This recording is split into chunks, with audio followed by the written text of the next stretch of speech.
Hey guys, it's Ollie. Welcome back to my YouTube channel. Today I decided to go ahead and give you a list on the top 10 reasons why you should not keep a pet snail. So a lot of people seem to like my snail content and seem to be here for my snail content. So I feel like it is part of my responsibility to tell you all of the bad. You should know all of the bad things about keeping a pet, as well as the good things. So that's what I'll be doing here today. And a few of these things on this list actually almost kept me from keeping snails. I also asked a couple groups on Facebook for their input as well. And so I feel like together we kind of covered all of the cons. So there are about 10 of them. I had to group a couple together to make it a condensed list, but I'll go through them as much as I can. I'm not going to try to take too much time with going through them. Okay, so number 1, snails produce a ton of eggs. So depending on your species, they can lay up to hundreds of eggs, and it's going to be your responsibility to deal with that. And they will reproduce as long as you have 2 of the same kind. They're social, so you should keep 2. I guess you can get away with having just 2 different species. Now what you can do with those eggs is up to you. You can freeze them or squish them, which is what a lot of people do. It's sad to most people, but it's something that needs to be done sometimes. You can also choose to hatch them, which goes into our next point. I'll get more into that in a minute. Overpopulation can become a huge problem with keeping snails. So that does lead us into our second point, and that is culling. Culling is huge for snails. Like, it is one of the most important things you can do, but is also one of the biggest cons because it is sad to most people, including myself. So if you choose to hatch your baby snails, you'll need to cull regardless. Even with a healthy clutch, about 30%, I believe, will unfortunately be runts. So culling is basically the process of killing or getting rid of the genetically inferior of the group. They have such large clutches to give most of them a good survival rate. Probably going to make a whole separate video on culling. It's really sad, and there's a lot to explain that I don't really have time for it in this video to go over everything with culling. So I might have to make a super sad video and just go over everything to do with culling, because it is super important. But yeah, basically no matter what, you're going to have to basically crush the runts, because you should never just release them outside. That is super unethical.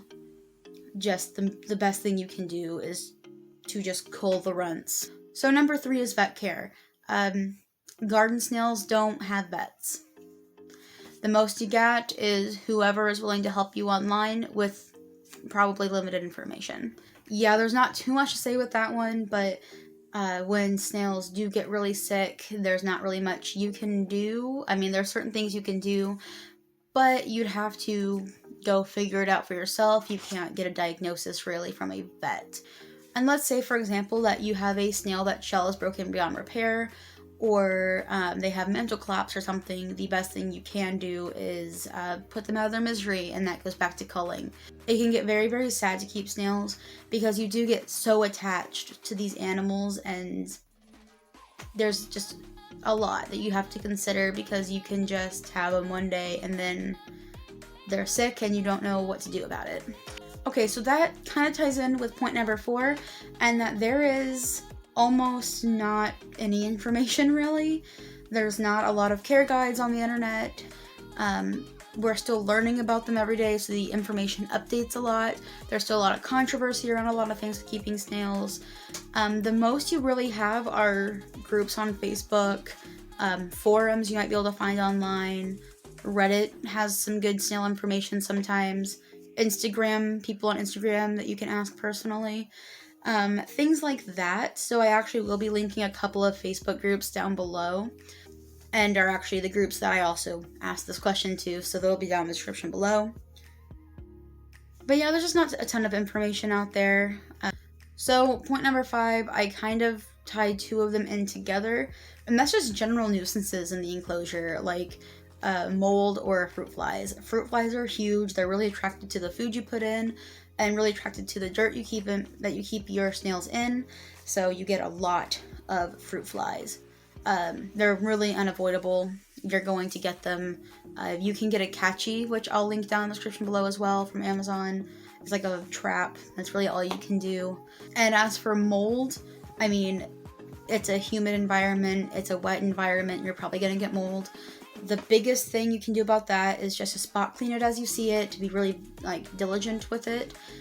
Or you can put some springtails in there like I do, and they'll kind of take care of that. So number 6 kind of ties in with the last one. I'm kind of trying to do that, which is they're a lot higher maintenance than a lot of people expect.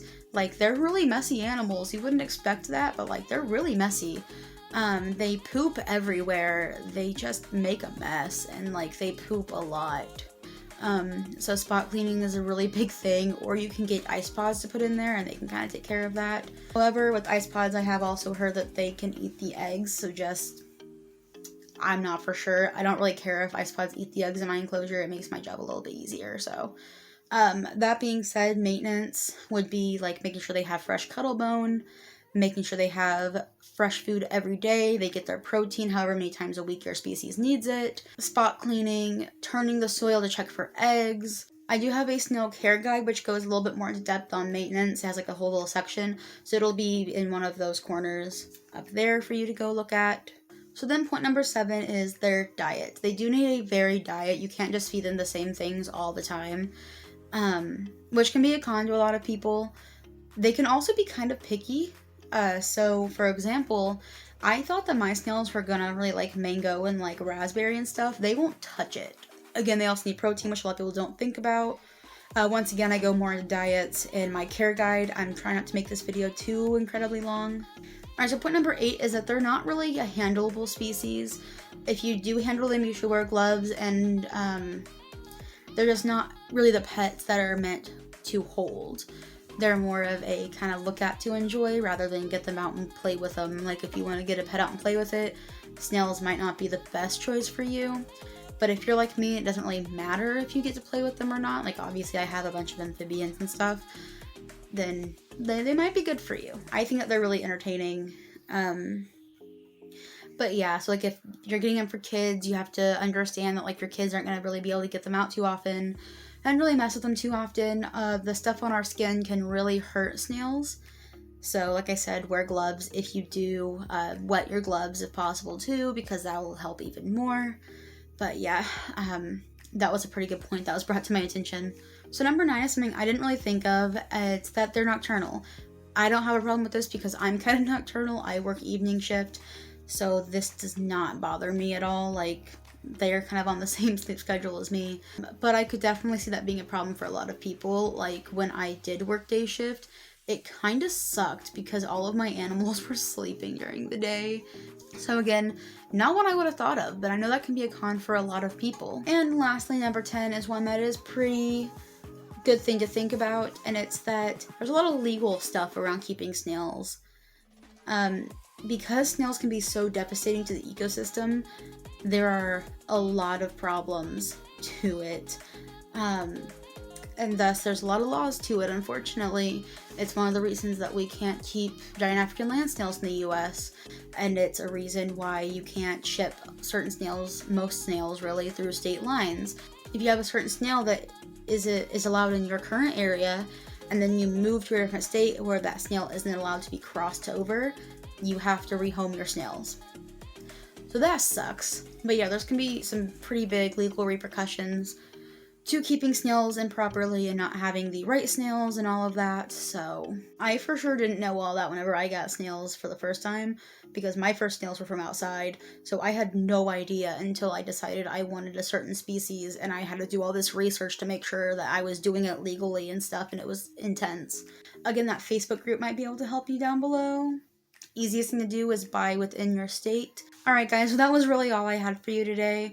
It was kind of a more of a downer kind of subject, but I feel like it had to be said, especially on my channel where a lot of you come for my snail content. I feel like I have a responsibility to give you the bad side of keeping snails as well. If you got through this video and you still really want snails, that's awesome, and I wish you the best of luck with your snails. If you watch this video and decided that they're not for you, no shame, none, because like that's really important. Like it's really good for people to be able to be like, actually, I can't provide that for this animal, so I shouldn't keep it. That's great. That's a great mindset. Never lose that. Like I said, these things were almost things that kept me from keeping snails, so I feel you. So, thank you guys so much for watching. Please give this video a like and let me know in the comments down below if I missed anything, any cons that I may have skipped over or maybe not have thought of, so that other people can see that and add that to their list of considerations. And don't forget to subscribe for more of this content. I upload every single Friday at 3 p.m. But you can also hit the bell if you don't want to remember that. Also, go follow me over on Instagram. The link will be down in the description below. Over there, I do this thing too, or I feed my snails some new foods every single Monday for you guys. I speed it up and put to music. It's really cute. So, go check that out. And as always, thank you guys so much for watching, and I'll see you next time. Bye!